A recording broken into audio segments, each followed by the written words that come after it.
Hello everyone, আজ আমি নিয়ে এসেছি ষষ্ঠ শ্রেণীর জল ও স্থল বাতাস এই চ্যাপ্টার থেকে তোমাদের সাজেশন প্রশ্নগুলো আমি বলে দিব। যে প্রশ্নগুলো তোমাদের পড়তে হবে, তোমরা এই প্রশ্নগুলোই পড়বে, দেখবে এখান থেকে সমস্ত প্রশ্নই তোমরা কমন পেয়ে যাবে। তোমরা দেখো তোমাদের বইয়ে 30 নাম্বার পেজে একদম নিচের দিকে আসবে, উপরে এগুলো পড়ার দরকার নাই, একদম নিচের দিকে আসবে। দেখো, আকাশকে নীল দেখায়। কেন আকাশকে নীল দেখায় এখান থেকে শুরু করবে। নীল আকাশটার উপরে কালো আকাশটা সব সময় আছে। দিনের বেলা নীল আকাশটা তাকে আড়াল করে রাখে। আসলে নীল আকাশটা হলো পৃথিবীকে ঘিরে থাকা বায়ুর স্তর। কি বললাম? পৃথিবীকে ঘিরে থাকা বায়ুর স্তর। বাতাসে প্রচুর ধুলোর কণা, জলের কণা ভেসে বেড়ায়। দিনের বেলায় এগুলোকে ধাক্কা খেয়ে সূর্যের আলো 7 রঙে ভেঙে যায়। এর মধ্যে নীল রঙটা সব থেকে বেশি করে আকাশ জুড়ে বিচ্ছুরিত হয়, তাই আকাশকে নীল দেখায়। এই প্রশ্নটা পড়বে। যদি শর্ট কোশ্চেন আসে আকাশকে নীল দেখায় কেন, প্রধান কারণ হচ্ছে ধুলোর কণার জন্য। ঠিক আছে, ছোটো ছোটো ধূলিকণার জন্য আকাশকে নীল দেখায়। এই প্রশ্নটা পড়বে। চলো পরের পেজে চলে যাবে। দেখো পরের পেজে দেওয়া আছে বায়ুমণ্ডলের স্তর বিন্যাস। এই স্তর বিন্যাসটা ভেরি ভেরি ইম্পর্টেন্ট। সবার প্রথমে রয়েছে টপোস্ফিয়ার। টপোস্ফিয়ারটা কি আমি বলে দিচ্ছি। টপোস্ফিয়ার হচ্ছে ভূপৃষ্ঠ থেকে 16 কিলোমিটার পর্যন্ত বিস্তৃত, যার নাম টপোস্ফিয়ার। এই টপোস্ফিয়ারই কী হয়, মেঘ, ঝড়, বৃষ্টি, তারপর হচ্ছে যত রকমের দুর্যোগ ঘটনা এই টপোস্ফিয়ারে ঘটে থাকে। আর এই টপোস্ফিয়ারকে এই জন্য বলা হয় ক্ষুব্ধ মণ্ডল। আর এই টপোস্ফিয়ারে প্রতি 1000 মিটার অথবা 1 কিলোমিটার উচ্চতাতে 6.5 ডিগ্রি সেলসিয়াস হারে তাপমাত্রা কমে যায়। এটা তোমরা পড়ে নেবে। তার আগে দেখো, আমি এখানে একটা জিনিস পড়তে ভুলে গেছি, তোমাদের বায়ুমণ্ডল কি এটা একটু পড়ে নেবে। দেখো, পৃথিবীর গায়ে লেগে থাকা, আমি দাগিয়ে দিচ্ছি, পৃথিবীর গায়ে চাদরের মতো লেগে থাকা বায়ুস্তরই হলো বায়ুমণ্ডল।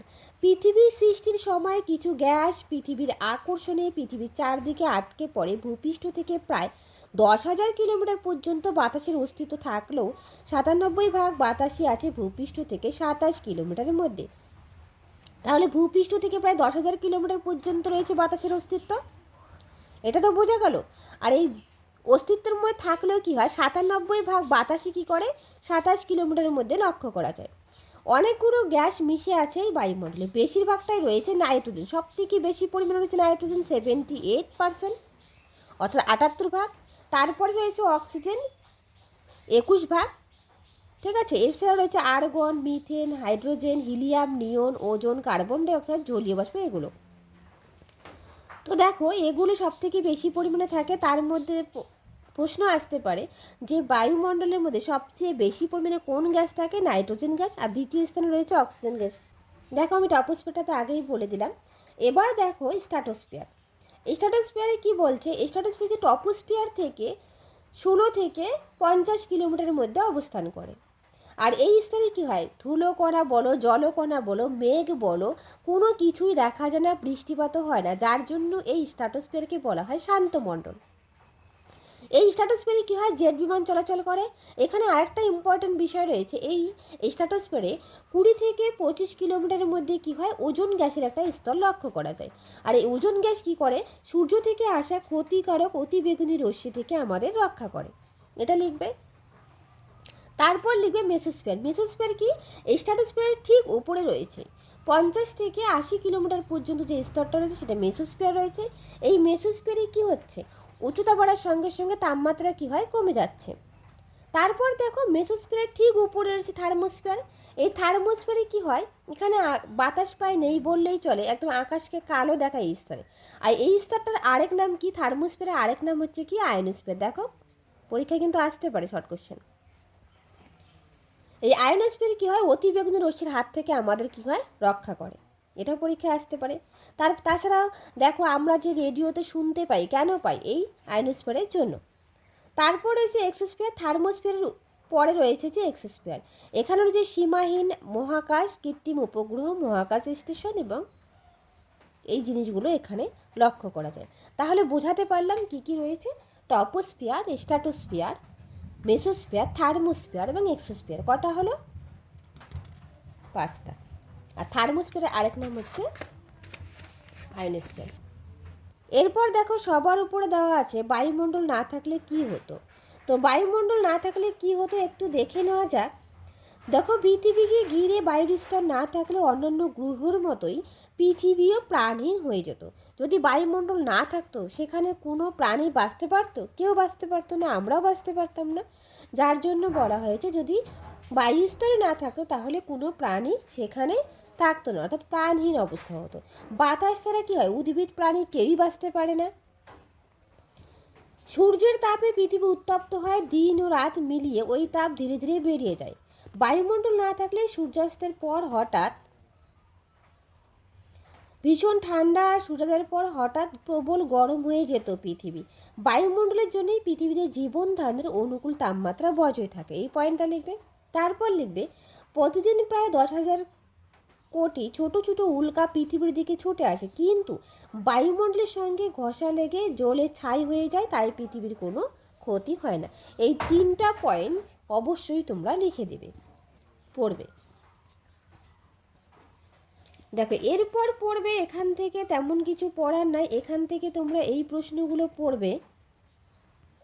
দেখো এখান থেকে শুধু এটাই পড়বে, প্রায় 460 কোটি বছর আগে সৃষ্টির সময় পৃথিবী ছিল একটা জ্বলন্ত গ্যাসীয় পিণ্ড, এইটুকু পড়বে। চলো পরের পেজে তোমরা চলে যাবে। এখানে পড়বে যে ভূত্বক, পৃথিবীর বাইরের পাতলা শক্ত স্তরটি হলো ভূত্বক। এটা মনে করো পৃথিবী, তার একদম বাইরে দেখো, বাইরে রয়েছে কি ভূত্বক, ঠিক আছে। মাঝের অংশটা রয়েছে গুরুমণ্ডল এবং ভিতরে রয়েছে কেন্দ্রমণ্ডল, ঠিক আছে। পৃথিবীর সব থেকে বাইরের পাতলা শক্ত আস্তরণটা ভূত্বক, মাঝের অংশটা গুরুমণ্ডল আর ভিতরে রয়েছে কেন্দ্রমণ্ডল। ছবিটা দেখলেই বুঝতে পারবে, ভূত্বক, গুরুমণ্ডল, কেন্দ্রমণ্ডল। এটা হচ্ছে ভূত্বক, এটা হচ্ছে শিলামণ্ডল, এটা হচ্ছে গুরুমণ্ডল, এটা হচ্ছে কেন্দ্রমণ্ডল। ভূত্বকের 4 ভাগের 1 ভাগ মাত্র স্থল। স্থলভাগ মূলত শিলা আর মাটি দিয়ে তৈরি। পরীক্ষায় আসতে পারে স্থলভাগ কী দিয়ে তৈরি? শিলা আর মাটি দিয়ে তৈরি। একে শিলামণ্ডল বলা হয়। পরীক্ষায় আসতে পারে শিলামণ্ডল কাকে বলে, এইটুকু লিখবে। তারপর দেখো হাজার হাজার বছর ধরে শিলা ক্ষয় পেয়ে চূর্ণ হয়ে মাটি তৈরি হয়। পরীক্ষায় আসতে পারে মাটি কীভাবে তৈরি হয়। এবার দেখো এখান থেকে পড়বে, তোমরা এই জায়গাটা পড়ার দরকার নাই। এখান থেকে শিলামণ্ডল থেকে আমরা বিভিন্ন দরকারি ধাতু ও খনিজ পদার্থ, লোহা, তামা, সোনা, অ্যালুমিনিয়াম, চুনাপাথর, মার্বেল, জিপসাম পাই। এটা পড়বে। এবার এখানে পড়বে দেখো বায়ুমণ্ডল পড়বে। মাটির নিচে কয়লা, খনিজ তেল, প্রাকৃতিক গ্যাস জ্বালানি হিসেবে ব্যবহার করা হয়। পরীক্ষা আসতে পারে খনিজ তেল, প্রাকৃতিক গ্যাস কী হিসেবে ব্যবহার করা হয়? জ্বালানি হিসেবে ব্যবহার করা হয়। বায়ুমণ্ডলটা কী লিখবে? সৃষ্টির বহু কোটি বছর পর পৃথিবীর বাইরেটা বেশ ঠান্ডা হয়ে আসে। যখন সৃষ্টি হয়েছিল তখন কী ছিল? পৃথিবীর বাইরেটা ঠান্ডা ছিল। তখন আকাশে রাশি রাশি জলীয় বাষ্প ঠান্ডা হয়ে অবিশ্রান্ত বৃষ্টির মতো পৃথিবীতে কী হতো? নেমে আসতো। তো হাজার হাজার বছর ধরে সেই প্রবল বৃষ্টির জলে পৃথিবীর নিচু জায়গাগুলো ভরাট হয়ে সাগর, মহাসাগর তৈরি হয়। পৃথিবীর মোট জলভাণ্ডারের নাম হলো বায়ুমণ্ডল। তাহলে বায়ুমণ্ডল কাকে বলে অবশ্যই পড়বে। এরপর দেখো পৃথিবীকে নীল গ্রহ বলে কেন? Very very important. পৃথিবীর 4 ভাগের 3 ভাগই জল। কি বললাম? পৃথিবীর 4টা যে ভাগ রয়েছে তার মধ্যে 3 ভাগই জল। তাই মহাকাশ থেকে পৃথিবীকে ঝলমলে নীল গোলকের মতো দেখায়। যখন আমরা মহাকাশ থেকে পৃথিবীকে দেখবো তখন কেমন দেখাবে? নীল দেখাবে। তার কারণ কি? পৃথিবীর 4 ভাগের 3 ভাগই জল, এই কারণে। সৌরজগতের আর কোনো গ্রহে এত বিশাল পরিমাণ জল পাওয়া যায় না, তাই পৃথিবীকে নীল গ্রহ বলা হয়। এইটা পড়বে, খুব ইম্পর্টেন্ট। এখানে দেখো শর্ট কোশ্চেন বলতে শূন্যস্থান আসতে পারে। প্রায় 350 কোটি বছর আগে জলের পৃথিবীর প্রথম প্রাণের আবির্ভাব হয়েছিল। কেমনভাবে আসতে পারে? শূন্যস্থান দিলে কোটি বছর আগে জলেই পৃথিবীর প্রথম প্রাণের আবির্ভাব হয়েছিল। তোমাদের লিখতে হবে 350 কোটি। এখান থেকে এইটুকু পড়বে, আর তেমন কিছু পড়ার নাই। আর এই জায়গাটা পড়বে কেন বললাম? জলই জীবন, জল ছাড়া পৃথিবীতে প্রাণের অস্তিত্ব সম্ভব নয় কেন? পরীক্ষায় আসতে পারে। তো নদী, সমুদ্র, জলাশয়, মাছ, অন্যান্য জীবের আবাসস্থল কি? সেই জল। সমুদ্রের জলে কিছু দরকারি খনিজ পদার্থ পাওয়া যায়। সমুদ্র পৃথিবীর সমস্ত মহাদেশগুলোকে জলপথে যুক্ত করেছে। জলচক্র পৃথিবীর তাপমাত্রাকে জীবন ধারণের অনুকূল করে রাখে। এইটুকু লিখতে হবে যে জল ছাড়া কেন প্রাণী বাঁচতে পারে না, এটা পড়বে। এখান থেকে আর তেমন কিছু পড়তে হবে না। দেখো এই পেজের মধ্যে পড়বে তোমরা জলচক্র কি। দেখো জলচক্রটা কি আমি সংক্ষেপে একটু বলে দেই। সূর্যের তাপে কি হয়, নদী নালা জলাশয় সমুদ্র থেকে জল কি হয়, বাষ্প হয়ে বাতাসে মিশে সেই বাষ্প উপরে উঠে কি হয়, ঠান্ডা হয়ে যায়।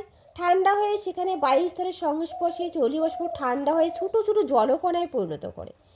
সেই জলকণা ধূলিকণাকে আশ্রয় করে এক ধরনের মেঘ হয়ে কি হয়, আকাশে ভেসে বেড়ায়। অনেকগুলি জলকণা যখন একসঙ্গে জুড়ে গিয়ে বড় বড় জলকণায় পরিণত হয়, তখন সেগুলো কি হয়, আকাশে অর্থাৎ উপরে আর ভারী অবস্থা থাকতে পারে না, ভারী হয়ে যায়। যখন অনেকগুলি ছোটো ছোটো জলকণা একসঙ্গে জুড়ে যাবে, তখন বড় বড় জলকণায় পরিণত হবে। তখন যে যার ওয়েট থাকবে, ভারী থাকবে, সেটা আর উপরে থাকতে পারে না। তখন কি হয়, সেটা বৃষ্টি বা তুষার রূপে পৃথিবীর দিকে নেমে আসে। এই যে নেমে আসা, এই যে ঘটনা, এটা কিন্তু প্রতিনিয়তই ঘটতে থাকে, অনবরত। আবার জল বাষ্পীভূত হয়ে উপরে ওঠে, সেখানে ঘনীভূত হয়, ঘনীভূত ছোটো ছোটো জলকণায় পরিণত হয়। সেই জলকণাগুলি বড় বড় জলকণাকে আশ্রয় করে আবার কি হয়, ছোট ভারী হয়ে বা বৃষ্টিরূপে ভূপৃষ্ঠে নেমে আসে। তো এটা যখন অনবরত হচ্ছে, তখন সেটাকে কি বলা হয়, জলচক্র। দেখো তোমাদের বইতে হয়তো এটাই লেখা আছে, একটু দেখে নাও। সূর্যের তাপে নদ নদী জলাশয় সমুদ্র থেকে জল বাষ্প হয়ে বাতাসে মিশে, যেটা আমি বললাম, জলীয় বাষ্প বাতাসের থেকে হালকা জলীয় বাষ্পযুক্ত বাতাস উপরের দিকে উঠে যায়। উপরে ঠান্ডা বায়ুস্তরের সংস্পর্শে জলীয় বাষ্প ঠান্ডা হয়ে জলকণায় পরিণত হয় এবং ধূলিকণাকে আশ্রয় করে মেঘ হয়ে ভেসে বেড়ায়। অনেকগুলো জলকণা একসঙ্গে জুড়ে গিয়ে বড় জলকণায় পরিণত হয়। আরও উপরে উঠলে ওই জলকণা ঠান্ডার সংস্পর্শে বরফ কণায় পরিণত হয়। বাতাসের থেকে ভারী বলে তা আর ভেসে বেড়াতে পারে না। বৃষ্টি বা তুষাররূপে পৃথিবীতে নেমে আসে। এই বৃষ্টির জল নদী বা সমুদ্রে ফিরে আসে। সূর্যের তাপে আবার তা বাষ্প হয়ে বাতাসে মিশে। বোঝা গেল? ঠিক একইভাবে দেখো, এইভাবে জল কখনো মেঘ, কখনো বৃষ্টি, আবার কখনো কঠিন বরফ তুষাররূপে আকাশ আর পৃথিবীর মধ্যে ক্রমাগত আবর্তিত হয়ে চলেছে। জলের এই চক্রাকার আবর্তন হলো জলচক্র। এই পর্যন্ত লিখবে। দেখো এখানে দেওয়া আছে জলচক্রের পরীক্ষা করে দেখো, এটা তোমাদের একটু পড়ে নিও, তেমন ইম্পর্টেন্ট নয়। এখানে দেখো মহাদেশ সঞ্চরণ। মহাদেশ সঞ্চরণে এখানে কি হয়, এখান থেকে তোমরা পড়বে মহাদেশগুলো বছরে 2 থেকে 20 সেন্টিমিটার করে সরছে। পরীক্ষা আসতে পারে মহাদেশগুলো বছরে কত সেন্টিমিটার করে সরে যাচ্ছে, 2 থেকে 20 সেন্টিমিটার করে সরে যাচ্ছে। এক বছরে খুব কম হলেও লক্ষ লক্ষ বছর ধরে মহাদেশের এই সঞ্চরণের ফলে পৃথিবীর মানচিত্রে বড় ধরনের পরিবর্তন ঘটে যায়। এইটা তোমরা পড়বো অবশ্যই। দেখো পরের পেজে দেওয়া আছে প্যানজিয়া এবং প্যান্থালাসা। Very very important.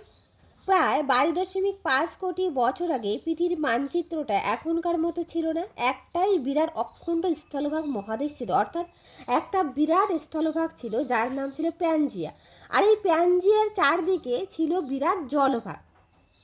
এটা মনে করো প্যানজিয়া, তার চারপাশে কি ছিল, জলভাগ ছিল বা মহাসাগর, তার নাম প্যান্থালাসা। তো পরীক্ষা আসতে পারে প্যানজিয়া প্যান্থালাসা কি, এটা আসবে। প্রায় 20 কোটি বছর আগে প্যানজিয়া ভাঙতে শুরু করে। পরীক্ষা আসতে পারে প্যানজিয়া কখন ভাঙতে শুরু করে, 20 কোটি বছর আগে।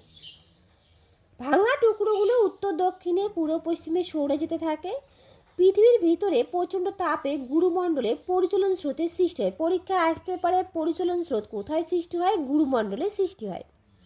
এই পরিচলন স্রোতই মহাদেশ সঞ্চরণের মূল কারণ।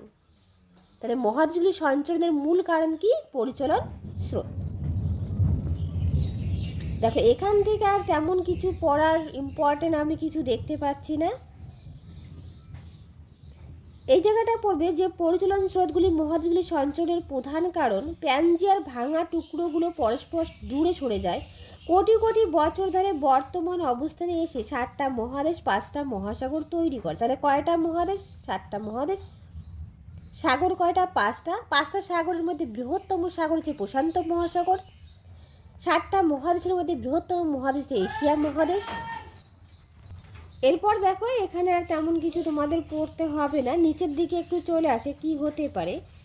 এখানে তোমরা পড়বে উত্তর দক্ষিণ আমেরিকা আরও পশ্চিমে সরে এশিয়ার ভূখণ্ডে ধাক্কা খাবে, আটলান্টিক মহাসাগর আরও বড় হবে, আর প্রশান্ত মহাসাগরটা থাকবে না। আফ্রিকার পূর্ব দিকটা আরও উত্তর পূর্ব দিকে সরে গিয়ে জুড়ে যাবে ভারতের সঙ্গে। মানে কি হতে পারে যখন একটা আরেকটার সঙ্গে ধাক্কা লাগবে বা সরে যাবে, সেটাই বলেছে। এটা তেমন একটা ইম্পর্টেন্ট। এরপরে দেখো যে 7 মহাদেশ 5 মহাসাগর রয়েছে, উত্তর আমেরিকা মহাদেশ, ইউরোপ মহাদেশ, এশিয়া মহাদেশ, দক্ষিণ আমেরিকা মহাদেশ, আফ্রিকা মহাদেশ, ওশেনিয়া মহাদেশ এবং আন্টার্কটিকা মহাদেশ। Very very important. এখানে তোমরা কী কী পড়বে আমি সেটা একটু বলে দিচ্ছি, তোমরা একটু দেখে নাও। দেখো, উত্তর আমেরিকা মহাদেশের প্রধান নদীর নাম পড়ে মিসিসিপি, মিসৌরি। তারপর এখান থেকে আর তেমন কিছু পড়তে হবে না, প্রধান পর্বতশ্রেণীটা পড়বে রকি, এই দুটো পয়েন্ট পড়বে। ইউরোপ মহাদেশে পড়বে হচ্ছে প্রধান পর্বতশ্রেণী আল্পস, প্রধান নদী ভলগা, দানুইব নদী। ইউরোপ এবং এশিয়া দুটো মহাদেশকে একত্রে ইউরেশিয়া বলে, এটা কিন্তু পরীক্ষায় আসে যে ইউরোপ এশিয়া এই দুটো মহাদেশকে একত্রে কি বলা হয়, ইউরেশিয়া বলে, এটা পরীক্ষায় আসবে। তারপর এশিয়া হচ্ছে বৃহত্তম জনবহুল মহাদেশ, প্রধান পর্বতশ্রেণী হিমালয়, প্রধান নদী ইয়াংসি।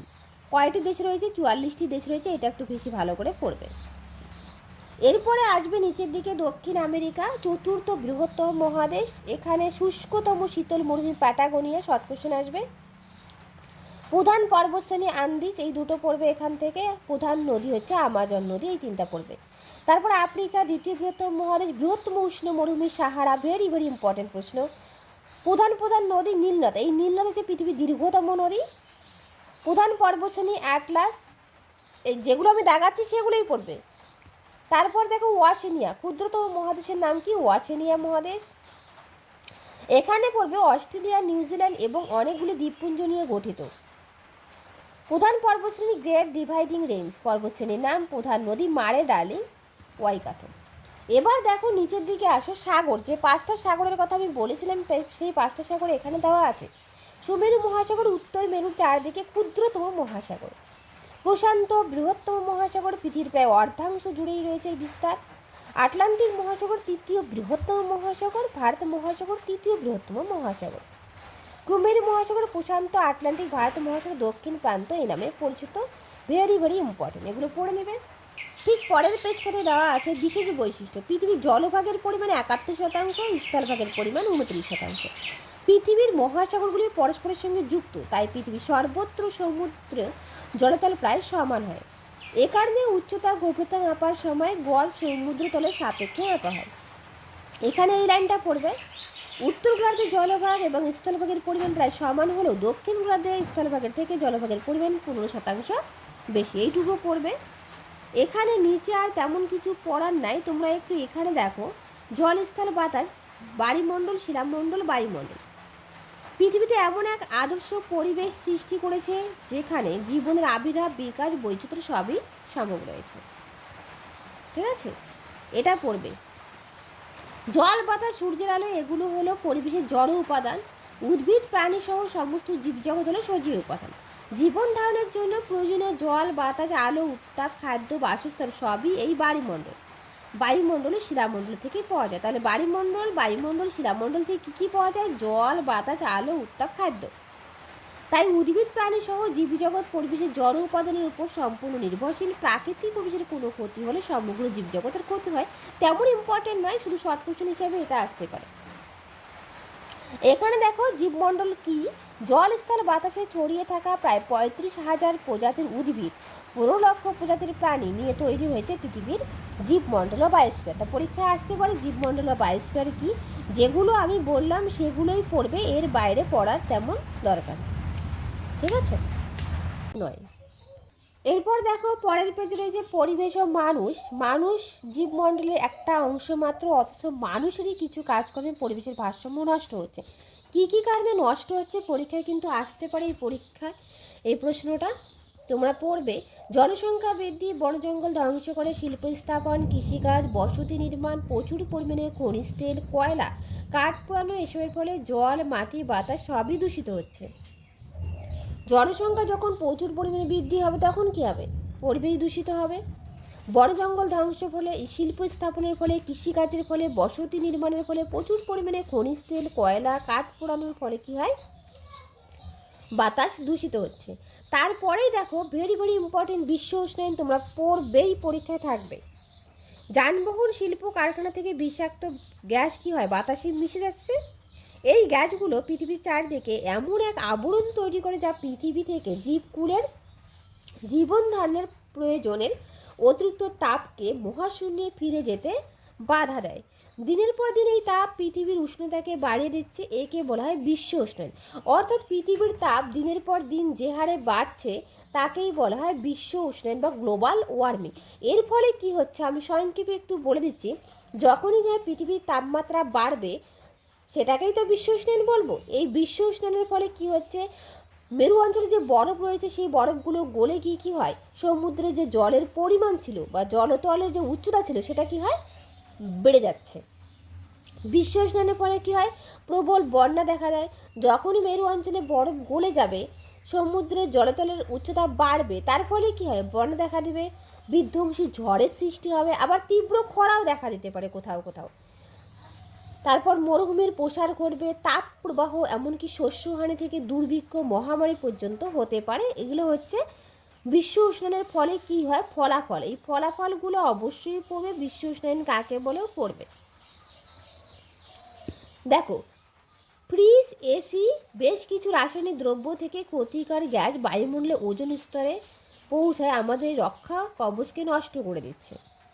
তারপরের পয়েন্ট লিখবে, ধীরে ধীরে জলবায়ু এমনভাবে পাল্টে যাচ্ছে যে বহু উদ্ভিদ প্রাণীর প্রজাতি একেবারে বিলুপ্ত হয়েছে। যত বিশ্ব উষ্ণায়নের পরিমাণ বাড়বে তত কি হবে, উদ্ভিদ প্রাণীর উপর কি হয়, সমস্যার সৃষ্টি হবে, তার জীববৈচিত্র্য নষ্ট হয়ে যাবে, সেটাই এখানে বলছে, বিলুপ্ত হয়ে যাচ্ছে।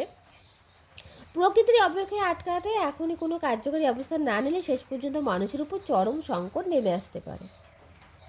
এবার দেখো, এই অধ্যায় থেকে আর তেমন কিছু ইম্পর্টেন্ট প্রশ্ন নেই, ছোটো জীবজগৎ লাগবে না। আজ আমি তোমাদের এই অধ্যায়টা করালাম, পরের দিন বরফে ঢাকা মহাদেশটা করাবো।